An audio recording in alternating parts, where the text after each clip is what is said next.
Assalamu alaikum. This is Professor Abdul Sami from Degree College Usta Muhammad. I'm a zoologist.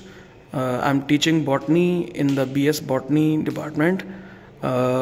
ये जो है lecture ये है हमारा 6th सेमेस्टर का लेक्चर है और सब्जेक्ट का नाम है प्लांट इकोलॉजी 1 और उसका एक टॉपिक है physiology and ecology of sulphur.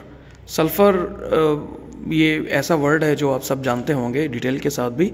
तो ये एक ऐसा एलिमेंट है, ठीक है, जो कि पाया जाता है हर जगह पे, ठीक है, ज़मीन के अंदर पाया जाता है, जो पौधों के लिए बड़ा ज़रूरी होता है, राइट।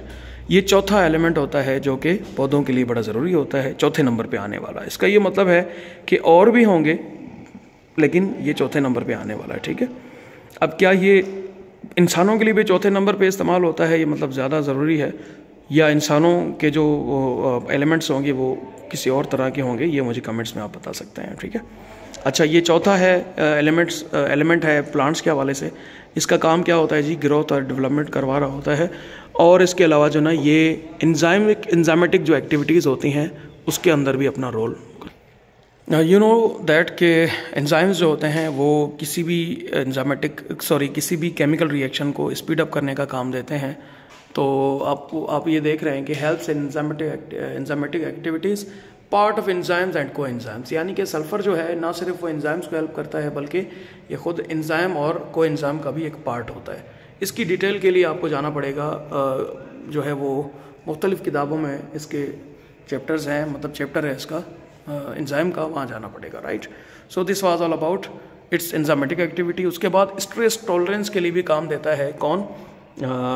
अपना सल्फ़र। अच्छा, स्ट्रेस टॉलरेंस के हिसाब से कैसे? अगर माहौल में मुख्तलिफ़ किस्म की इन्वायरमेंटल पोल्यूशंस मौजूद हैं, एयर पोल्यूशन है, वाटर पोल्यूशन है, नॉइज़ तो खैर नहीं, इसके अलावा बहुत सारी चीज़ें हैं, पोल्यूशंस अगर हैं वहाँ पे, और मुख्तलिफ़ किस्म की डिजीज़ फैली हुई हैं, और टेम्परेचर भी है वो कभी ज़्यादा है कभी बहुत कम है, तो ये कौन करता है जी? स्ट्रेस टॉलरेंस के लिए कौन काम करता है जी? सल्फ़र। अच्छा, जो मुख्तलिफ़ किस्म की फसलें होती हैं,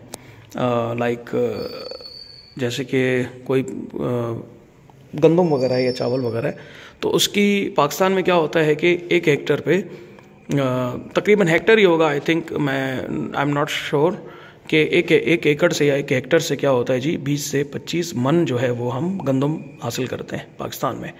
लेकिन सबसे ज़्यादा जो है ना दुनिया में न्यूजीलैंड के अंदर की जाती है, एक हेक्टर से 160 मन गंदम पैदा की जाती है। तो इसका ये मतलब है कि वहाँ पे सल्फ़र वगैरह की जो मिकदार होगी या तो कुदरती तौर पे ज़्यादा होगी या फिर ये लोग खुद ज़्यादा जो है ना वो इसमें इस्तेमाल करते होंगे।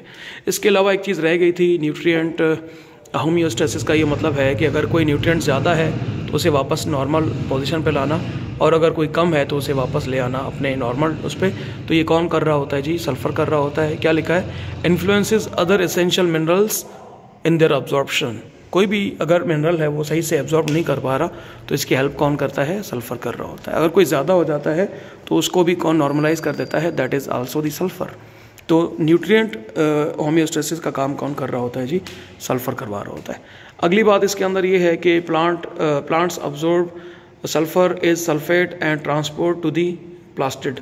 आम अल्फाज में ये, लेकिन दूसरे अल्फाज में हम ये कह सकते हैं कि सल्फ़र का डायरेक्ट रोल होता है एनर्जी के साथ और मूवमेंट के हर चीज़ के साथ। कैसे?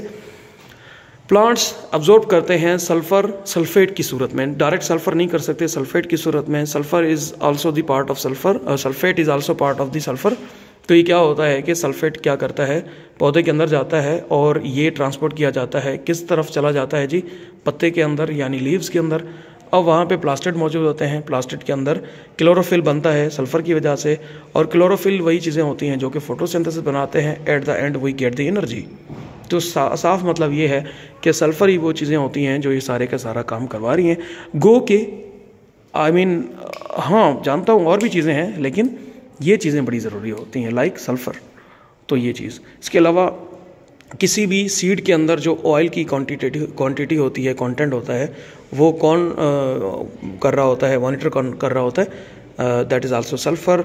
सीड जो होता है वो आप जानते हैं कि सीड के अंदर बहुत ज़्यादा ऑयल होता है, तो ये ऑयल कितना ज़्यादा चाहिए कम चाहिए कौन कर रहा होता है जी? सल्फ़र।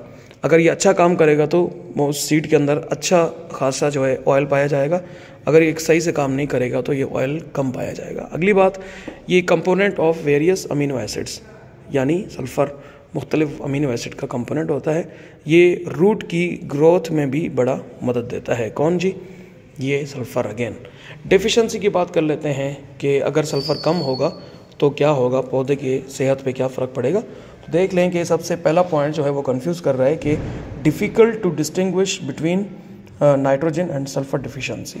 अब ये नहीं पता चल सकता ज़्यादा अच्छे तरीके से कि नाइट्रोजन की डिफिशिएंसी है पौधे में या सल्फ़र की, क्योंकि दोनों की निशानियाँ सेम ही होती हैं। इसके लिए मेरे पास एक बेहतर तरीका ये है कि जब भी ऐसा फील हो कि कुछ कमज़ोरी लग रही है पौधे में, कोई वीकनेस है, तो सल्फ़र और नाइट्रोजन दोनों ही डाल दो ताकि जो भी कमी हो पूरी हो जाए।